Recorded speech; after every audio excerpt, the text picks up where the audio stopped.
சிவாய நம. திருச்சிற்றம்பலம். சைவத்திற்கு மேல் சமயமில்லை, உள்ளதே சிறக்கும் அல்லது தோன்றாது.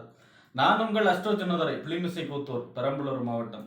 துலாம் ராசி சனி வக்கர பலன் 2026 நிகழும் மங்களகரமான பராபவ வருடம் ஆடி மாதம் 10ஆம் தேதி மீன ராசியில சஞ்சரிக்கக்கூடிய சனி பகவான் வக்ரகதியில சஞ்சரிக்க போகிறார். ஆடி மாசம் 10ஆம் தேதியிலிருந்து கார்த்திகை மாசம் 24ஆம் தேதி வரை. அதாவது பார்த்தீங்கன்னா 26/7/2026 இருந்து 10/12/2026 வரை உள்ள காலங்களில் சனி பகவான் மீன ராசியில வக்கரகதியில சஞ்சரிக்க போகிறார். இதனால துலாராசிக்கு ஏற்படக்கூடிய நற்பலன்கள் என்ன, தீய பலன்கள் என்ன, செய்யக்கூடிய வழிபாடுகள் என்ன, பரிகாரங்கள் என்ன என்பதை பற்றி இந்த காணொலியிலே பார்ப்போம். இது போன்ற தொடர்ந்து ஜோதிட தகவல்களை வரவும், தமிழ் மாத ராசி பலன்களை தெரிந்து கொள்ளவும் நமது சேனல் அஸ்ட்ரோ சின்னதுரை சப்ஸ்கிரைப் செய்து கொள்ளுங்க, லைக் பண்ணுங்க, நண்பர்களுக்கு ஷேர் பண்ணுங்க. அதாவது பார்த்தீங்கன்னா சனி பகவான் அப்படிங்கிற ஒரு தொழில் கிரகம், ஆயுள் கிரகம். ஜாதகத்துல ஜோதிட சாஸ்திரத்துல 9 கிரகத்துல முழு பாவி அப்படின்னா அது சனி பகவான் தான். முழு சுபர்னா குரு, முழு பாவினா சனி பகவான் தான். அதனாலதான் அந்த சனி குரு பெயர்ச்சிகளெல்லாம் ரொம்பவும் உன்னிப்பாக கவனிக்கிறது, அதனுடைய பலன்களை எடுக்கிறது. பலன்களும் பெரிய மாற்றத்தையும் செய்யும் இந்த சனி பகவானுடைய மாற்றமும் குரு பகவானுடைய மாற்றமும். அப்போ பார்த்தீங்கன்னா ராகு, கேது, அதே போல் சூரியன், சந்திரன், இந்த 4 கிரகத்தை தவிர பாக்கி இருக்கக்கூடிய 5 கிரகங்களுக்கும் வக்கரம் உண்டு. அதாவது புதன், செவ்வாய், குரு, சுக்கிரன், சனி, இந்த 5 கிரகத்துக்கும் வக்ரகதி உண்டு. சூரியனுடைய சஞ்சாரத்தை அனுசரித்து வக்ரகதி ஏற்படும். அதாவது பார்த்தீங்கன்னா இப்போ கடகராசியில் சூரியன் இருக்காருன்னா மீனராசியில் சனி இருக்கார். இந்த கடகராசியிலேருந்து மீனராசி 9வது ராசி, 9, 8, 7, 6, 5, 5வது ராசி வரும்பொழுது வக்கர நிவர்த்தி அடைஞ்சிருவார். அப்போ பார்த்தீங்கன்னா உச்ச வக்கரம் நீச்ச பலனை செய்யும், நீச்ச வக்கரம் உச்ச பலனை செய்யும். அதாவது சூரியனுடைய கதிர்வீச்சிலிருந்து விடுபட்டு சஞ்சரிக்கக்கூடிய காலம்தான் இந்த வக்கரங்கிறது. அப்போ உச்ச வக்கரம் நீச்ச பலனை செய்யும், நீச்ச வக்கரம் உச்ச பலனை செய்யும். ஏன் அப்படின்னா ஒரு கிரகம் தன்னுடைய பலனை கொடுக்கும் பொழுது தன்னுடைய காரகத்துவ அடிப்படையில் பலனை கொடுக்கும், இன்னொன்று ஆதிபத்திய அடிப்படையில் பலனை கொடுக்கும். எந்த வீட்டுக்கு அதிபதி எந்த இடத்துல இருக்கார் அதை அனுசரித்து பலனை செய்யும்.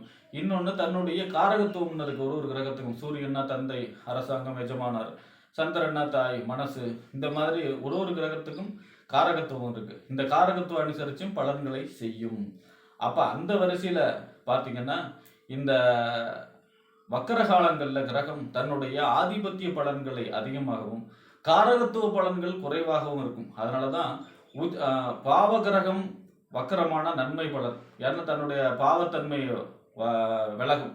அதாவது பாவகிரகம் வக்கரமான தன்னுடைய காரகத்துவ பாவ காரகத்துவத்துடைய கெடுபலன் குறையும். அதுவே சுபகிரகம் மக்கரமான நல்ல பலன் இல்லை, அந்த சுபத்தன்மை குறைஞ்சி போகும். அதனால பார்த்தீங்கன்னா இந்த சனி பகவான் வக்கரம் அடைகிறதுங்கிறது நன்மையான பலன்களையே பெருமையாக செய்யும், அதாவது அதிக அளவில் செய்யும். அப்போ பார்த்தீங்கன்னா துலாராசியை பொறுத்த வரைக்கும் சனி பகவான் யோகாதிபதி. ஏன் அப்படின்னா 4க்கும் 5க்கும் அதிபதி. 4ஆம் இடம் வீடு, வண்டி, வாகனம், மனை, தாயார், சொத்து, சுகஸ்தானம், கேந்திரஸ்தானம். 5ஆம் இடம் திரிகோணம், உத்தரஸ்தானம், புத்தி, சிந்தனை, செயல்திறன், பதவி, விளையாட்டு, இதெல்லாம் சொல்லக்கூடிய இடம்.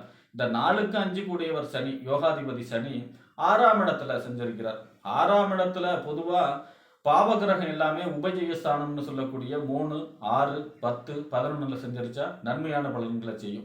அதுலேயும் குறிப்பாக சனி 6ல் சஞ்சரிப்பது நன்மை. எப்படின்னா 6ஆம் இடங்கிறது என்ன, நோய், எதிரி, வம்பு, வழக்கு, கடன், இதெல்லாம் சொல்லக்கூடிய இடம். அப்போ 6ல் சனி சஞ்சரிக்கிறாருன்னா எதிரி ஜெயிக்கக்கூடிய அமைப்பு, ஆரோக்கியம் மேம்படக்கூடிய அமைப்பு, கடன் தீரக்கூடிய அமைப்பு, இந்த மாதிரியான நல்ல பலன்கள் தான் 6ல் சனி சஞ்சரிக்கும் பொழுது. இப்போ பார்த்தீங்கன்னா காரகத்துவ அடிப்படையில் 6ல் வக்கரம் அடையும் பொழுது உங்களுக்கு நன்மை இல்லை. துளாராசியை பொறுத்த வரைக்கும் நான் பெருசாக நன்மை ஏற்படுத்தாது. அது 4ஆம் இடத்த அதிபதி, 5ஆம் இடத்த அதிபதி 6ல் இருந்தால் என்ன பலனா அது மட்டும்தான் நடக்கும்.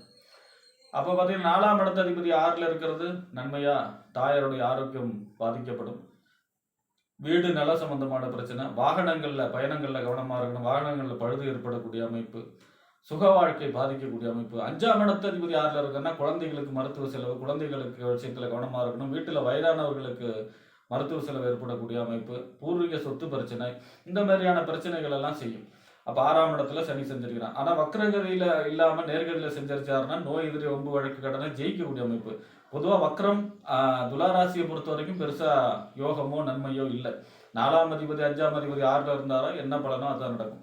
அப்ப இந்த வக்ர காலம் அப்படிங்கிறது, ஆனா குரு பார்க்கிறார். குரு பார்க்கறதுனால பெருசா கெடுபலன்கள் நடக்காது. ஏன்னா குரு உச்சமாகி 9வது பார்வையாக சனியை பார்க்கறதுனால பெருசா கெடுபலன்கள் நடக்காது.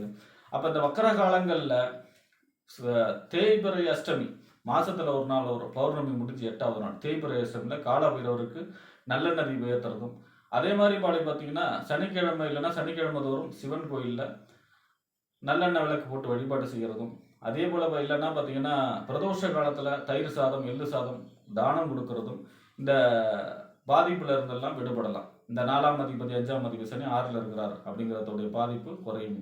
அப்போ ஆரோக்கியத்தை, தாயாருடைய ஆரோக்கியம், குழந்தைகளோட ஆரோக்கியம், வீட்டில் பெரிய அதாவது வயசானவர்களுடைய ஆரோக்கியத்தில் அக்கறை செலுத்த வேண்டும்.